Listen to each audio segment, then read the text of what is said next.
Okay everyone, so now we are learning that how to create class and the object, and we are taking the example here. With the help of program we will understand. So first of all we have taken the form here. This is the form 1. In this form 1 we have changed the text, that is Ankit Verma.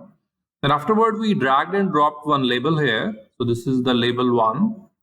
We changed the text, that is class and object. Then afterward we dragged and dropped one button. This is the button 1.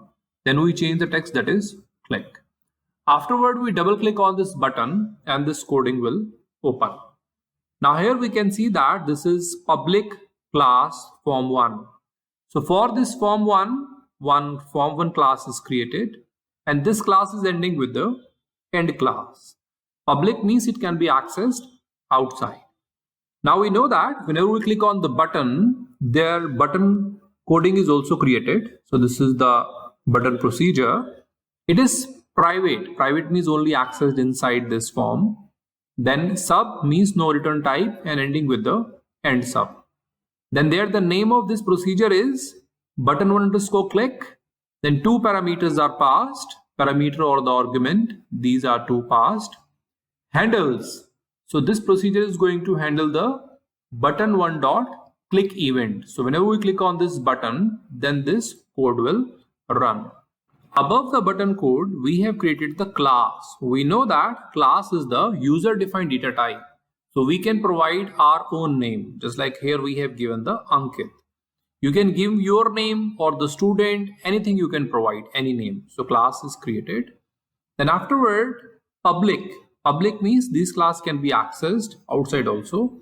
And this is ending with the end class.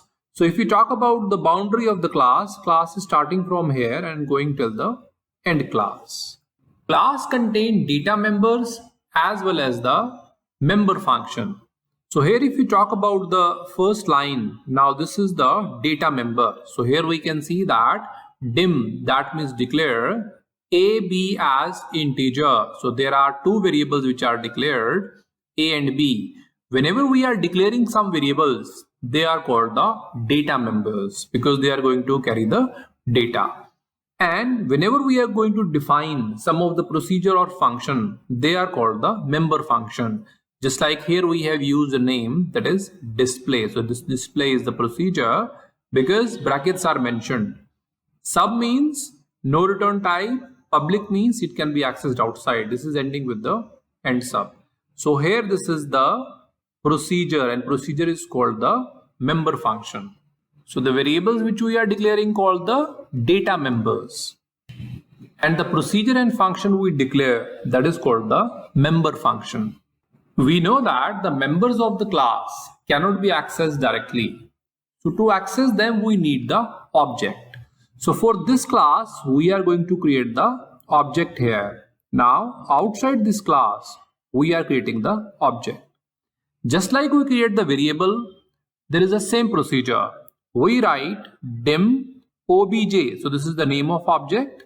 Then afterward, as new, we use this new keyword whenever we are creating the object. And this is Ankit. This is the user defined data type. And we know that user defined data type is the class. So here we have created the object which is obj. Now we are going to see that how this program is going to work. So first of all, we are having the form in front of us. Then afterward, we are clicking on the button. On clicking on the button, this code will run, which is of button. Then afterward, dim obj as new Ankit. So this is the object which is created. And afterward, through this object, we can access the members of the class. So we are mentioning obj dot display. Now here we are going to call the display function.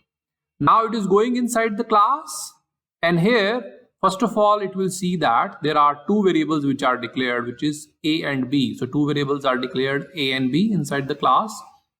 Then this display function is going to call.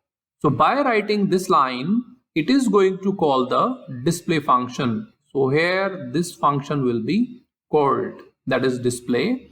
Now in this display function, dim r as integer. So one variable r is declared. Then afterward a is equal to 10. So here the value of a is 10. b equal to 20. So the data members values are initialized 10 and 20. R is equal to a plus b. We know that 10 and 20, the sum will be 30. So here R will be 30. Then afterward, message box. So message box is printed. Then result. So result is printed.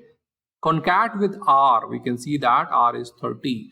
So this is how we are having the message box, which is showing the result 30.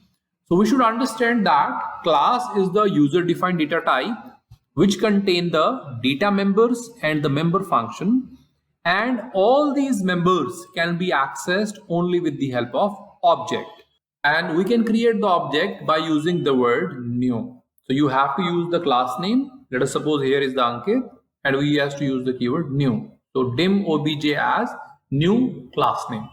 So here we need the object to access the class member. That's why the object is required. So that is how we can use the class and object inside the program.